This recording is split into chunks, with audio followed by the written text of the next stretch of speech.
নিজের বাড়িতে এভাবেই সারুন দুর্গা আরাধনা। 4 দিন তিথি মেনে এই কয়েকটি কাজ করতে পারলেই স্বয়ং দেবী দুর্গার আশীর্বাদ বর্ষিত হবে। পারিবারিক কলহ দূর হবে, বাড়ি থেকে বিদায় নেবে নেতিবাচক শক্তি।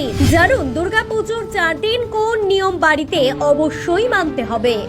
ঘরে ঘরে লক্ষ্মী পুজো হলেও দুর্গাপুজো কিন্তু ক্লাব বা কোনো বনেদি বাড়িতেই হয়ে থাকে। সেক্ষেত্রে একটি নির্দিষ্ট পুজো মণ্ডপে অষ্টমীর দিন অঞ্জলি দিতে হাজির হন সকলেই। বাড়িতে সেভাবে দুর্গাপুজোর কোনো নিয়মই মানা হয় না। নিয়ম বলতে অষ্টমীর পুজোর দিন কিছু বাড়িতে নিরামিষ পদ রান্না হয়ে থাকে। তবে বাড়িতে দেবীর মূর্তি স্থাপন করে পুজো না করলেও এই কয়েকটি কাজ পুজোর 4 দিন অবশ্যই মানুন। ধর্মীয় শাস্ত্র মতে ঘটকে সুখ সমৃদ্ধি ও মঙ্গল কামনার প্রতীক হিসেবেই মনে করা হয়। বিশ্বাস অনুযায়ী ঘটের মধ্যে সমস্ত গ্রহ নক্ষত্রের বাস। তাই ষষ্ঠী পুজোর দিন বাড়ির ঈশান কোণে একটি ঘট স্থাপন করুন এবং সেই ঘটকেই ফুল বেলপাতা দিয়ে পুজো করুন। দশমী ছাড়ার পর তারপরেই ওই ঘট সেই স্থান থেকে সরাবেন। তার আগে ঘট নাড়াবেন না, এতে বাড়িতে ইতিবাচক শক্তি বজায় থাকবে।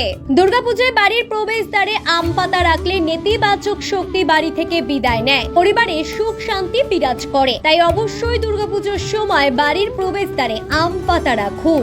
দুর্গাপুজোর 4 দিন সন্ধ্যেবেলায় বাড়ির তুলসী মন্দির এবং বাড়ির প্রবেশদ্বারে প্রদীপ জ্বালান। এছাড়াও বাড়ির চারিপাশে মোমবাতি জ্বালাতে পারেন। এতে পরিবার থেকে অর্থ সংকটের সমস্যা দূর হয়, পরিবারের সুখ শান্তি বজায় থাকে। আপনার বাড়ির ঠাকুর ঘরের দরজায় হলুদ সিঁদুর বা রলি দিয়ে দুদিকে স্বস্তিক চিহ্ন আঁকলে দশভুজার বিশেষ আশীর্বাদ লাভ করা যায়। পুজোর কটা দিন অবশ্যই বাড়িতে ধূপ ধুনো প্রদীপ জ্বালিয়ে পুজো করুন। পুজোর সময় অবশ্যই শঙ্খ কাসর বাজান, বাড়ির পরিবেশ শুদ্ধ থাকবে। পুজোর 4 দিন নিজের বাড়িতে পুজো না হলেও অবশ্যই এই নিয়মগুলি মেনে চলুন। দেখবেন সকল অশান্তি এবং অর্থ সংকটের সমস্যা থেকে মুক্তি পাবেন। মা দুর্গা আপনার পরিবারের উপর সহায় থাকবে।